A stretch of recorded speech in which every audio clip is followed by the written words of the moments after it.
Welcome to the Republican Professor. I'm your host, Dr. Lucas J. Mather, back from Gatlinburg, Tennessee to visit family. We had a week off of the Republican Professor. My wife's dad's brothers were all together, and it is very insightful to see them all together. You get a very interesting glimpse into their childhood because they've been going there since the 60s, staying at Jack Huff Motor Lodge back then, and actually still.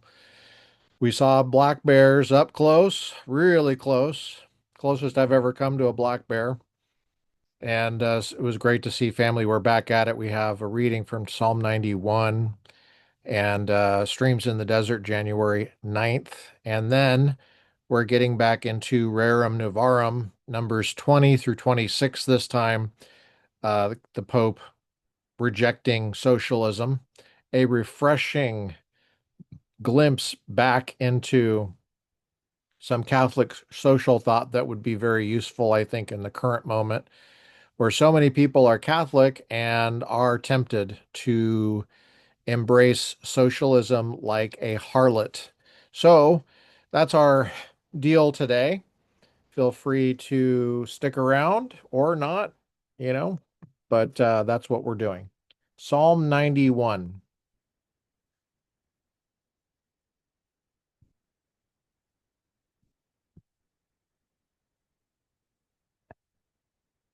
He who dwells in the shelter of the Most High will rest in the shadow of the Almighty. I will say of the Lord, He is my refuge and my fortress, my God in whom I trust. Surely He will save you from the fowler's snare and from the deadly pestilence. He will cover you with His feathers. Turning the page. Got a physical book, so I'm turning the page, and it's a heavy book. If you know the Bible, it's heavy. And under his wings you will find refuge. His faithfulness will be your shield. His faithfulness will be your shield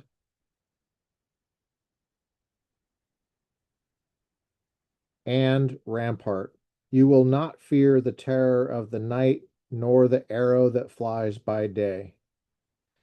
Verse 6, Psalm 91. Nor the pestilence that stalks in the darkness, nor the plague that destroys at midday.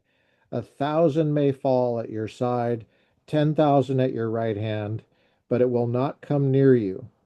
You will only observe with your eyes and see the punishment of the wicked. Verse 9, Psalm 91.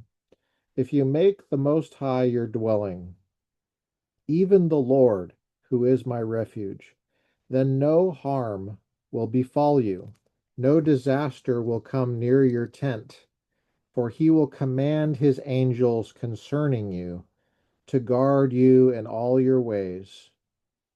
By the way, that verse is quoted by Satan to Jesus in the temptation.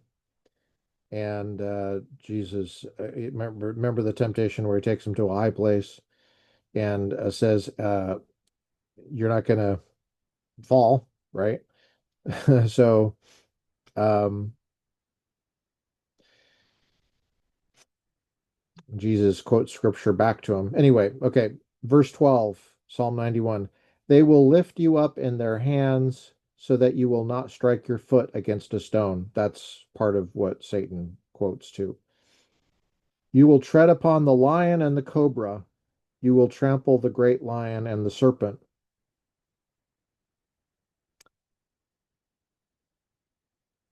That's Matthew 4:6, by the way.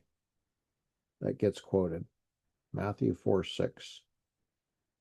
That quotes that. It's also in Luke 4:10, 11.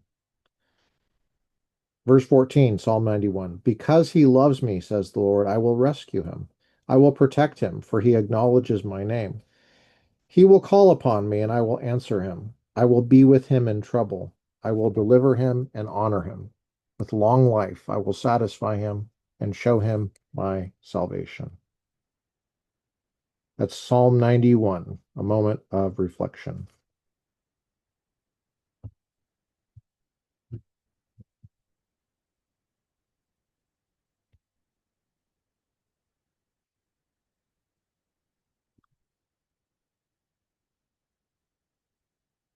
Streams in the Desert is next.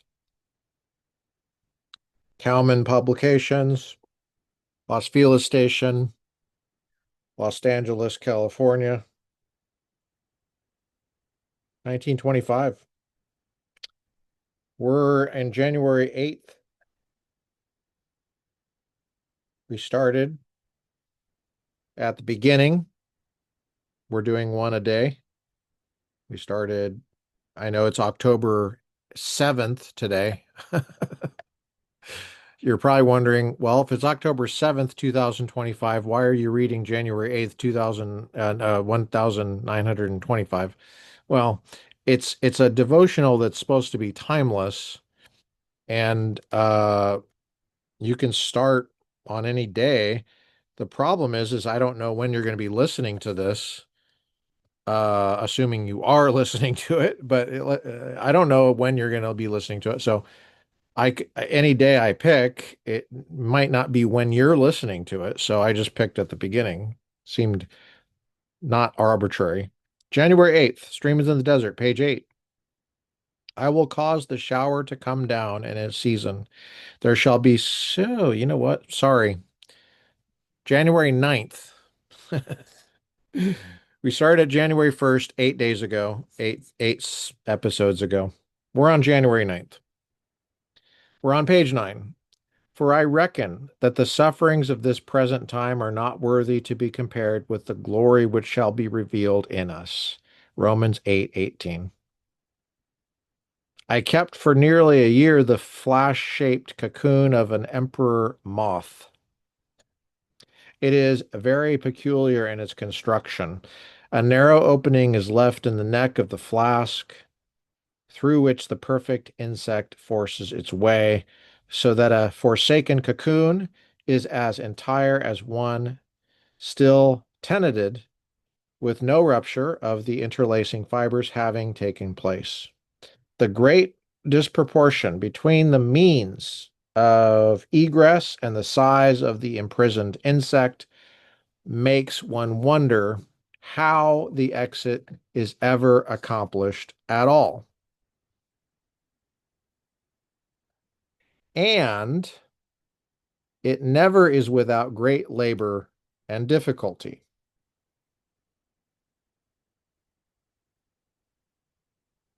It is supposed that the pressure to which the moth's body is subjected in passing through such a narrow opening is a provision of nature for forcing the juices into the vessels of the wings, these being less developed at the period of emerging from the chrysalis than they are in other insects. I happened to witness the first efforts of my imprisoned moth to escape from its long confinement. During the whole forenoon, from time to time, I watched it patiently striving and struggling to get out. It never seemed to be able to get beyond a certain point, and at last my patience was exhausted. Very probably the confining fibers were drier and less elastic than if the cocoon had been left all winter on its native heather, as nature meant it to be. At all events, I thought I was wiser and more compassionate than its maker, and I resolved to give it a helping hand. With the point of my scissors, I snipped the confining threads to make the exit just a little easier. And lo, immediately and with perfect ease, out crawled my moth, dragging a huge swollen body and little shriveled wings. In vain I watched to see that marvelous process of expansion in which these silently and swiftly develop before one's eyes. And as I traced the exquisite spots and markings of diverse colors, which were all there in miniature, I longed to see these assume their due proportions and the creature to appear in all its perfect beauty, as it is, in truth, one of the loveliest of its kind. But I looked in vain. My false tenderness had proved its ruin. It never was anything but a stunted abortion, crawling painfully through that brief life, which it should have spent flying through the air on rainbow wings. I have thought of it often, often, when watching with pitiful eyes those who were struggling with sorrow, suffering, and distress. And I would fain cut short the discipline and give deliverance. Short-sighted man, how know how know I that one of these pangs or groans could be spared? The far-sighted, perfect love that seeks the perfection of its object does not weakly shrink from present transient suffering.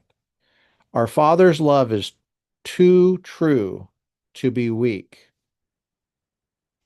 Because he loves us, because he loves his children, he chastises them that they may be partakers of his holiness. With this glorious end in view, he spares not for their crying. Made perfect through sufferings as the elder brother was, the sons of God are trained up to obedience and brought to glory through much tribulation. And that's from Tract. Page 10, Streams in the Desert, a moment of reflection.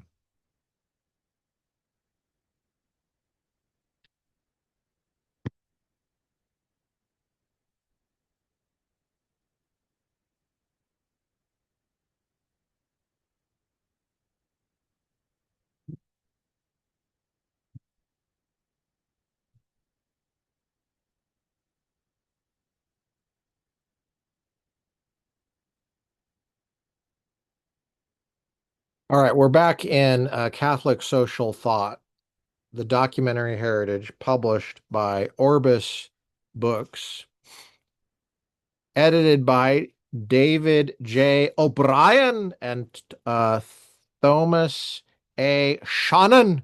Shannon of Ireland, and I'll stay in Ireland until I die. Remember Tom Cruise in Far and Away? Is it just me? We're on number 20, which is on page 23. And of course, this is Pope Leo the 13th, writing or publishing it in 1891. You would think that they called him Pope Leo the 13th because there were 12 Leos before him. No, he picked Leo the 13th to scare children during October. Leo the 13th. Ah! He's like a monster, scaring all the socialist children. All the little socialist children are running away from Leo the 13th. All right, here we go. These are Protestant jokes, FYI. I got a lot of them. I got a lot of Protestant jokes. I'm on staff at a Protestant church. We got a lot of Protestant jokes. It's not we, because most people in my church don't have the same sense of humor that I do, but I have a lot of Protestant jokes, okay? I'm not going to share them all at one time. I'm going to I'm going to wait for the opportune time. I also have to wait until I remember them too, because I don't remember them right now. Page 23, number 20. This section is called The Dignity of Labor. And this book was published by Orbis. It was purchased at Lighthouse Books in Monterey, California. The proprietor there scowled at me like he does with everybody. Every time I come in there and I spend money, he scowls. It's sad, but I do kind of like the bookstore. It's not my favorite bookstore there in Monterey. I like bookstores, though, generally speaking. And anyway, this one caught my eye. I've done a lot of thinking about Catholic social thought because I did go to a Catholic university called Loyola Marymount University. I should have changed the name of it to protect the innocent. Um, Joseph Mount. Yeah, Ignatius Joseph Mount University. Um, well, I did graduate with a master's degree in bioethics there from the Bioethics Institute. I did have to take theology from Catholic professors, and I did teach in the philosophy department there for over a decade. And uh, I'm going to get back to this now. Okay, page 23, number 20. As for those who do not possess the gifts of fortune, they are taught by the church that in God's sight, poverty is no disgrace, and that there is nothing to be ashamed of in seeking one's bread by labor. This is strengthened by what we see in Christ himself, who, whereas he was rich for our sakes, became poor, and who, being the Son of God and God himself, chose to seem to be considered the son of a carpenter, nay, did not disdain to spend a great part of his life as a carpenter himself. Is not this the carpenter, the son of Mary? From the contemplation of this divine example, it is easy to understand that the true dignity and excellence of man lies in his moral qualities, that is, in virtue. That virtue is the common inheritance of all, equally within the reach of high and low, rich and poor, and that virtue and virtue alone, wherever found, will be followed by the rewards of everlasting happiness. Nay, God himself seems to incline more to those who suffer evil, for Jesus Christ calls the poor blessed. He lovingly invites those in labor and grief to come to him for solace.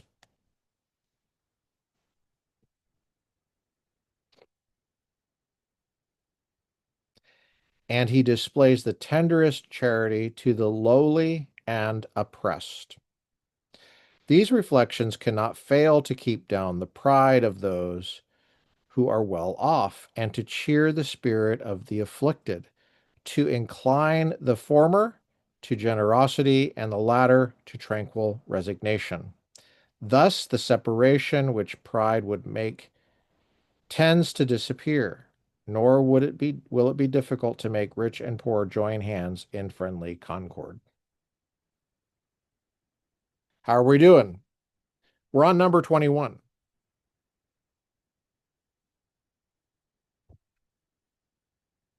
Number 21.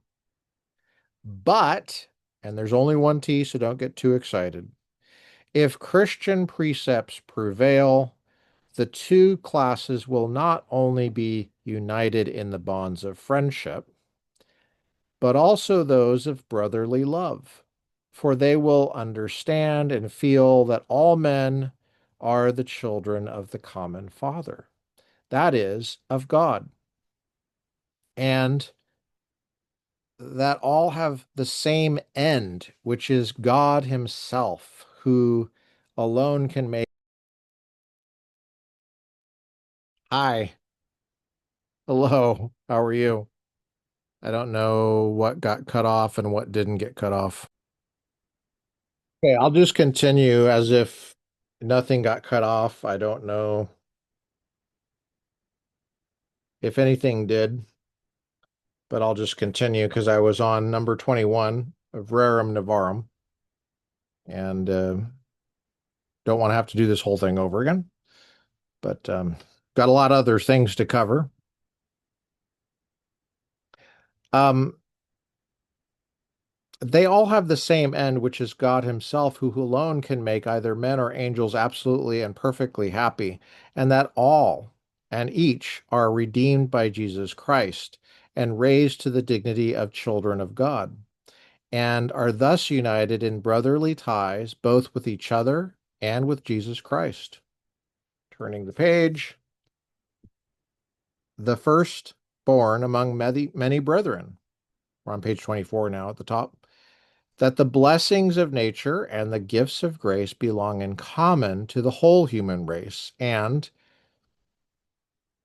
that to all, except to those who are unworthy, is promised the inheritance of the kingdom of heaven. If sons, heirs also, heirs indeed of God, and co-heirs of Christ. Such is the scheme of duties and rights which is put forth to the world by the gospel. Would it not seem that strife must quickly cease where society penetrated with ideas like these? This next section is called The Church Applies the Remedy, and we're on number 22. But the church, not content with pointing out the remedy, also applies it. For the church does its utmost to teach and to train men and to educate them, and by means of its bishop and clergy, it diffuses its salutary teachings far and wide. It strives to influence the mind and heart so that all may willingly yield themselves to be formed and guided by the commandments of God.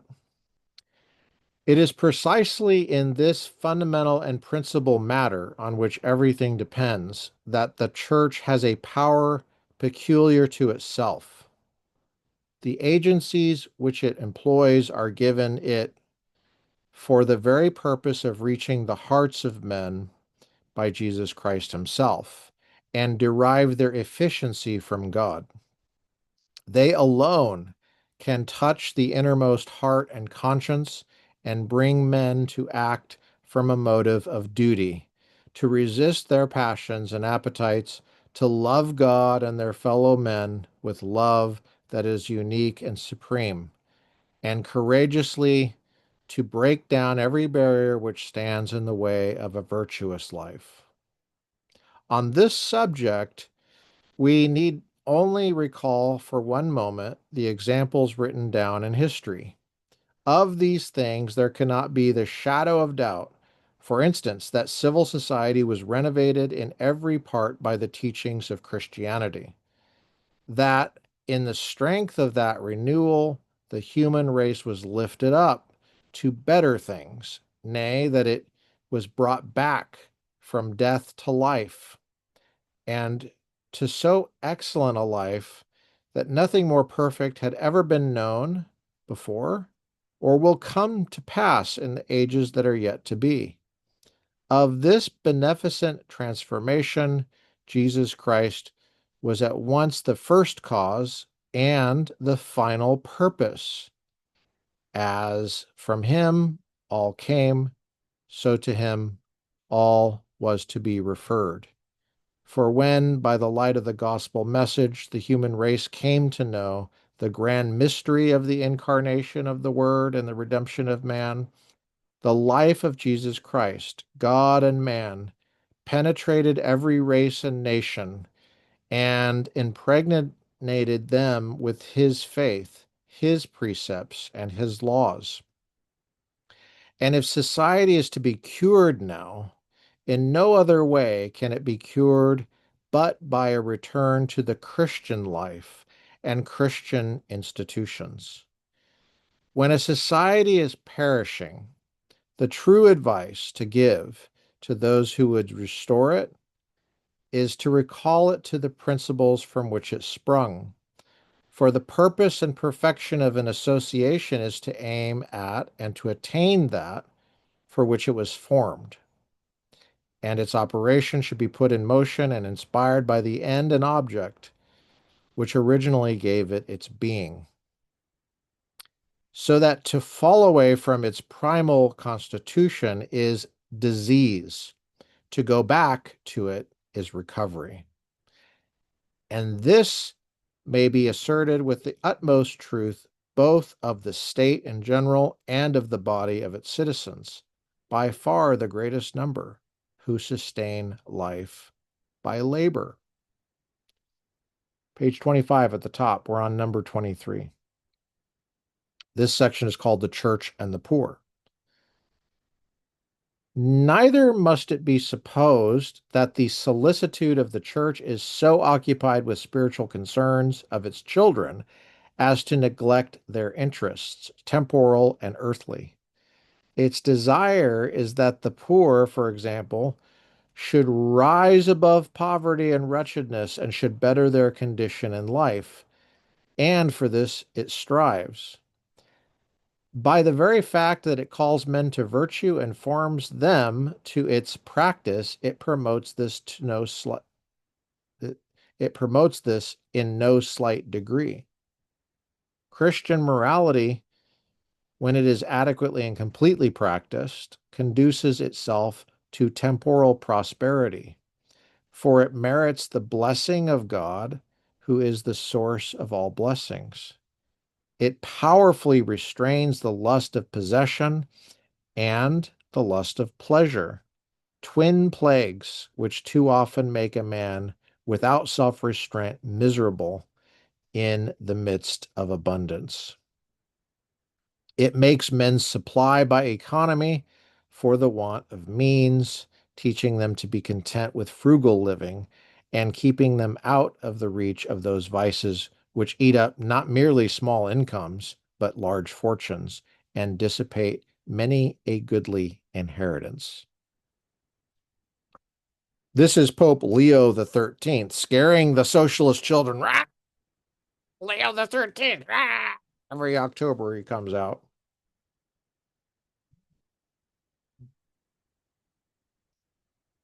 I love that one. I'm never going to stop doing that one. Number 24. Moreover, the church intervenes directly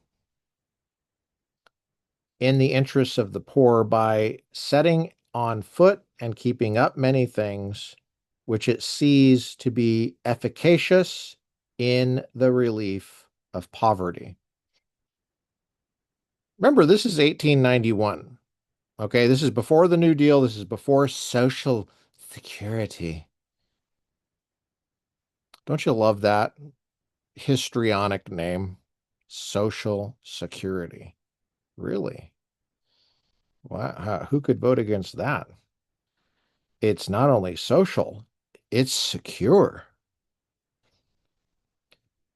But criticizing Social Security in some contemporary churches is more controversial than criticizing the Trinity. Let that sink in. Let that sink in. If that's your church, you got some problems. You got some problems. Listen to what he's saying. This is the same century that Karl Marx was writing, the 1800s. Socialism was becoming all the rage in certain intellectual circles in Europe, which is from which he's writing. The next century, the 1900s, in Italy, in Germany, yeah, in France, dude, saw like some of the most vicious, sustained violence in the history of the world. A lot of it having to do with disagreement about what he's saying. Socialism. The Nationalist Socialists, they're sometimes called Nazis. Und, ja, and the Communist Socialists. The USSR, the Union of Soviet Socialist Republics. That's the Communist Party. Let's continue. Here again, it has always succeeded so well that it has been extorted has even extorted the praise of its enemies. Such was the ardor of brotherly love among the earliest Christians that numbers of those who were better off deprived themselves of their possessions in order to relieve their brethren, whence neither was there anyone needy among them. To the order of deacons, instituted for that very purpose, was committed by the apostles the charge of the daily distributions. And the apostle Paul, notice he says the apostle Paul. Usually Catholics say saint. He says the apostle Paul. Okay, good. Though burdened with the solicitude of all the churches, hesitated not to undertake laborious journeys in order to carry the alms of the faithful to the poorer Christians. Hesitated not. Yeah, that was back before Venmo. You had to carry the money in dangerous circumstances, and it was heavy. Yeah. Of course, you didn't have to remember any passwords, so maybe it all worked out. Tertullian calls these contributions, given voluntarily by Christians in their assemblies, deposits of piety, because to cite his words, they were employed in feeding the needy, in burying them, in the support of boys and girls destitute of means and deprived of their parents, in the care of the aged, and in the relief of the shipwrecked. Dang. Thus, by degrees came into existence the patrimony which the church has guarded with jealous care as the inheritance of the poor. Switch inside so you can look at this side of my tie. And I have a wonderful gun gray tie on with blue diamonds, blue and white diamonds, 100% cotton white shirt on, and a 100% wool Roger Stewart clothes, navy blue jacket on. And I've had this jacket since, well, I think 2007, which is when I was listening to Dennis Prager all the time, and he always had Roger Stewart clothes ads. So it was in the garment district in LA, and I was teaching a lot. Um, this is before my wife quit her job to pursue her new career, and she was working in finance. And so we briefly had some money to not throw away, but to throw at a couple of nice suits there in the LA fashion district at Roger Stewart Clothes. So I've kept this navy blue and my dark gray suit ever since. They do have a little bit of moth holes, so I'm constantly reminded of the biblical injunction not to put my trust in riches, where there's rust and thieves break in and steal and moths eat away. And of course, I know that now because the suit is pure wool and the moths love it. There are little holes in it you can't quite see. And I will still wear this, but it is kind of a pain in the ass. You take such pride in a nice suit, and then daggum moth comes and takes a chunk out of the shoulder of it. And they're not really big chunks, but it's tacky. Anyway, I still wear it because you know what? It keeps me humble. And it looks great. It's one very comfortable. It fits me well. It was, of course, tailored. You don't go to a place like Roger Stewart's Clothes in the Fashion District of LA, which by the way was a total crap hole. And you don't go there and just have them throw it on you. They tailor it for you. So yeah, I enjoy it very much. And I'm going to keep wearing it until the moths have eaten basically all of it, or unless I get like some somebody wants me to give me a gift of some new suits. I'll never say no, but whenever I look in when I'm in an important function, which is not very often, and I look and I see a little bit of a moth hole, I'm like, you know what? Yeah, it just reminds me. You don't put your faith in what you have. You don't put your faith in your possessions. I'm making these comments because they go along with what Pope Leo XIII, scaring all the socialist children, is saying here about the church and the poor. This is what people used to really believe in. Remember? Of course you don't remember. It was 1891. Nobody's that old. Although there are a few people I know that look that old, but okay, let's keep going. Okay, thus by degrees came into existence the patrimony which the church has guarded with jealous care as the inheritance of the poor. Nay, to spare them the shame of begging, the common mother of the rich and poor has exerted herself to gather together funds for the support of the needy.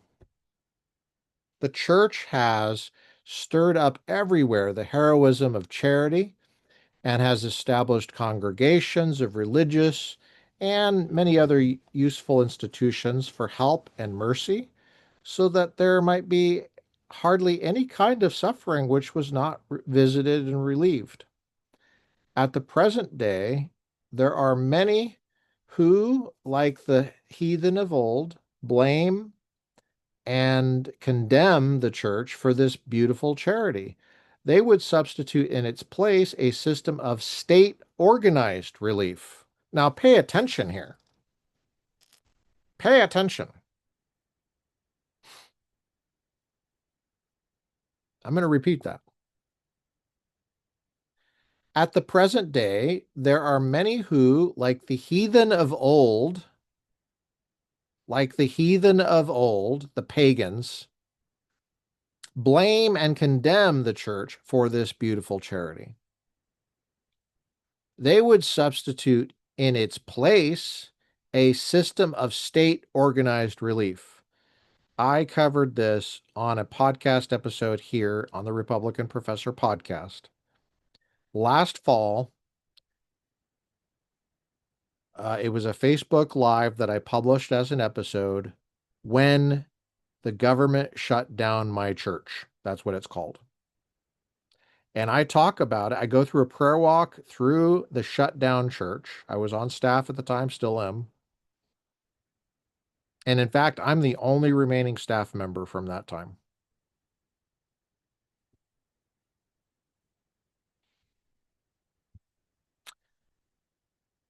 I think it was March. Hmm, wasn't March 15th. That was a Sunday, 2020. I did one from a different location, not the church. The one from the church, I believe, is March 19th. I believe it's a Thursday. That's when I go through the church in a prayer walk, and I'm in the church office. I'm doing a study on the early church and the early church's reaction to disease, and I contrast it with the contemporary, what we were facing, March 19th, 2020. The early Christians ran toward disease. They didn't run away from it. They ran toward it. And the pagans criticized them, and they were shocked. But what ended up happening was, I think I was just going through Rodney Stark's Rise of Christianity. He was a socialist. Wow, socialist. No, he was not a socialist. He was a sociology professor at Baylor. And he had some really good books, man. He's not with us anymore, but he was very insightful. I know he was church historians sometimes don't know what to make of him because he wasn't a historian necessarily. He was a social scientist writing as a historian, as a church historian. But the book was published by Princeton University Press. It was required for my church history uh, course, my ancient and medieval church history course at Denver Seminary, taught by Dr. Scott Wenig, who was on this podcast, by the way. His Ph.D. is from the University of Colorado at Boulder. Don't hold that against him. He got some really good non-grade inflated training there back in the day when it was you that was possible. It's still possible in engineering, maybe in philosophy, maybe I don't know. But anyway, Rodney Stark goes through how the early Christians reacted to poverty and stuff like that, and I went through a little bit of that on that episode there, and it was published. Why don't I just show you? Yeah? Why don't I just show you? I'm going to share my screen. Feel free to call me Sharon. Okay. You see, this is the Republican professor on YouBoob. Let's see here. See if I can find it. Go to the latest. 9 months ago. Where was it? Hmm.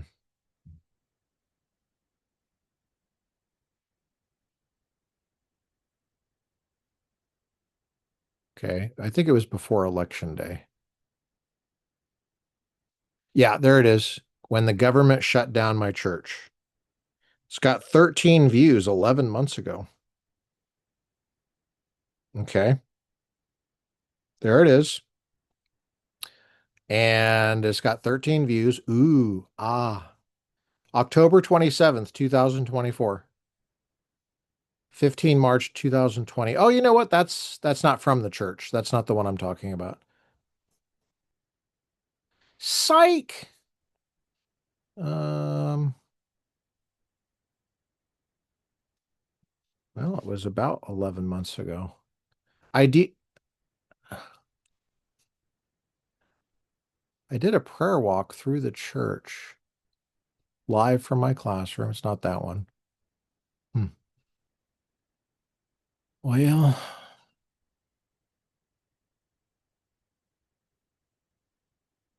I do remember that I wanted to talk about that issue before the election.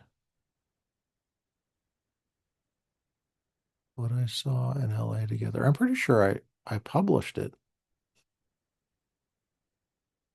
Huh.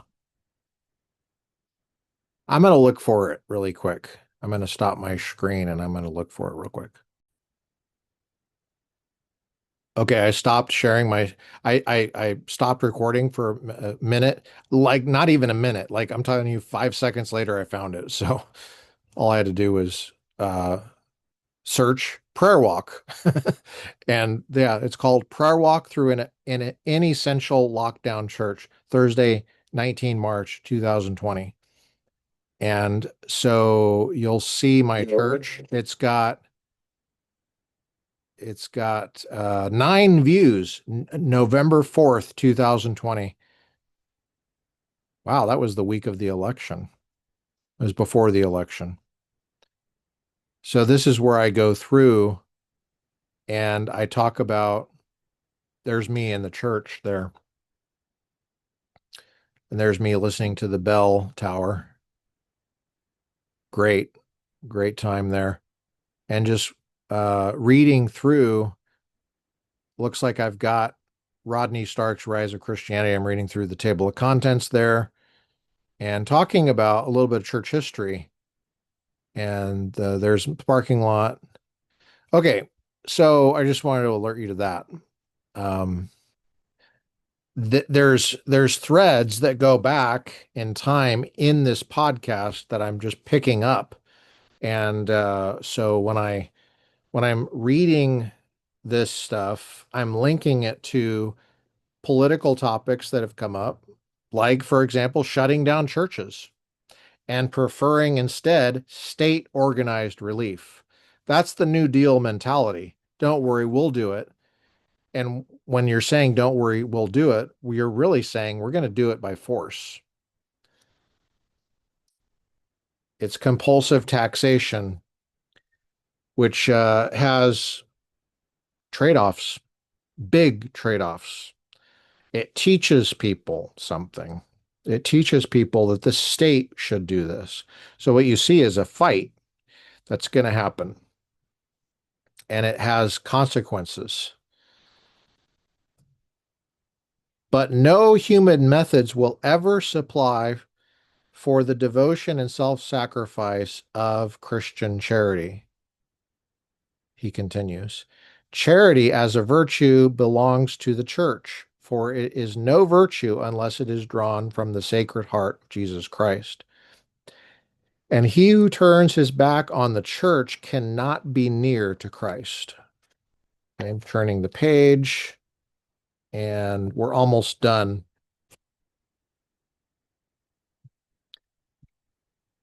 We're on number 25, page 26. The state and poverty.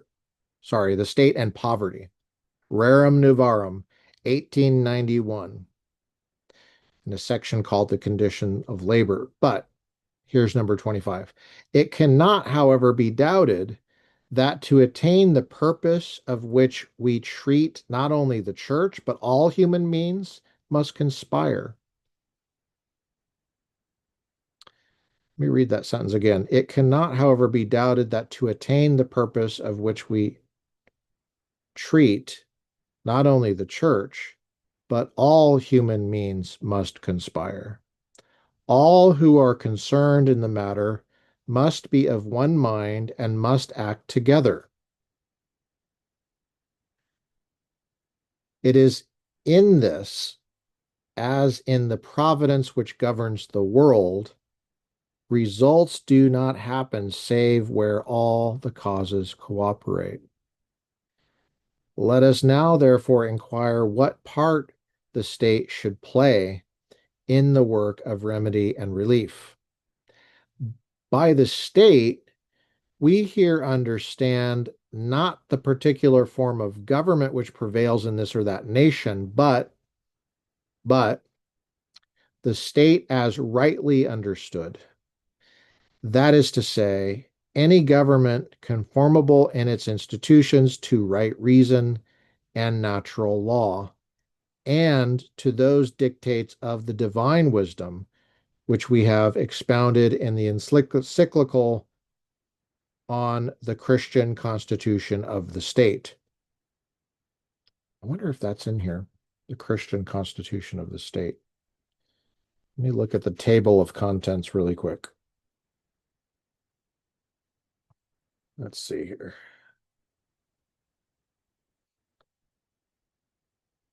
I don't think it's in here.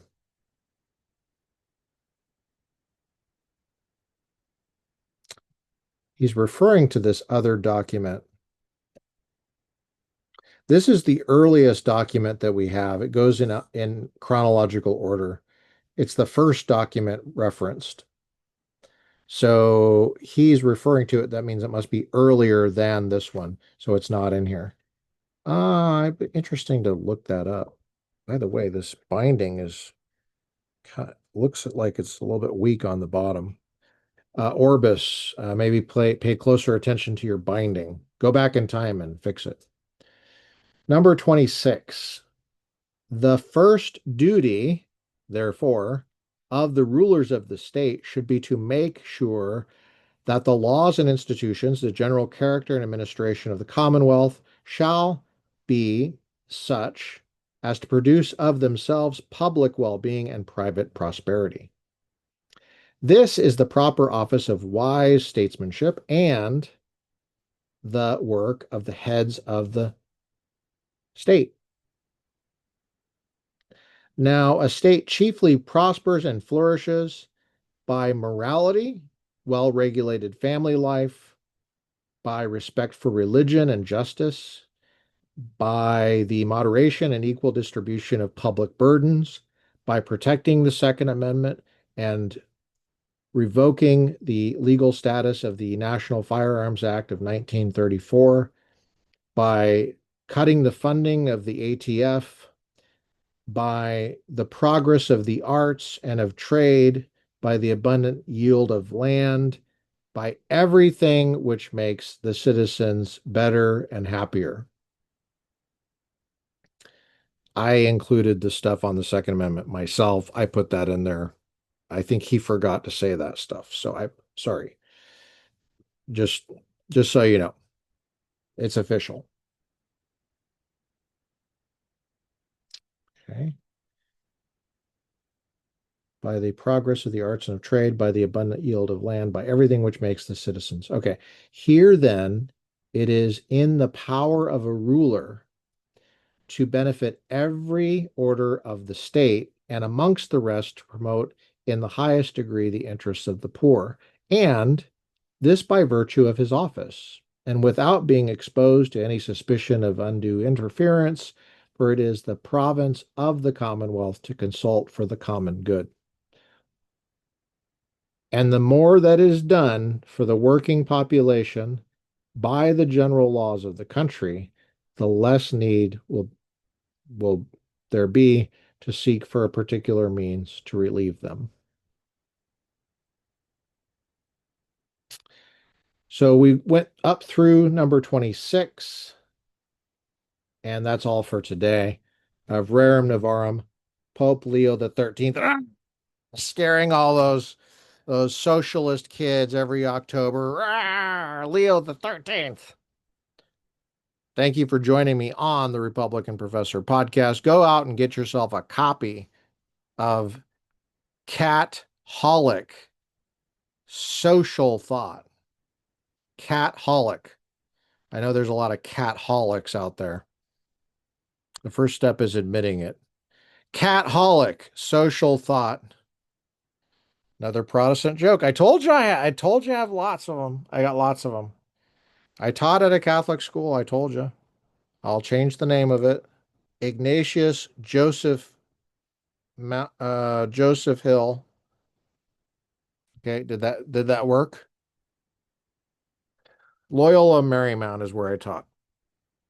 For over a decade, I also graduated from there. I did have to study this stuff.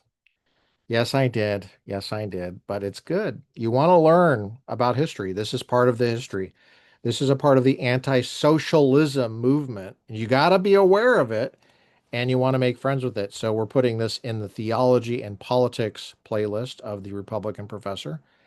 Thanks for joining me on the Republican Professor podcast. And go out and get yourself a copy of it.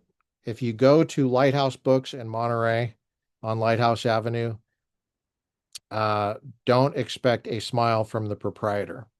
Just FYI. But we'll catch you next time.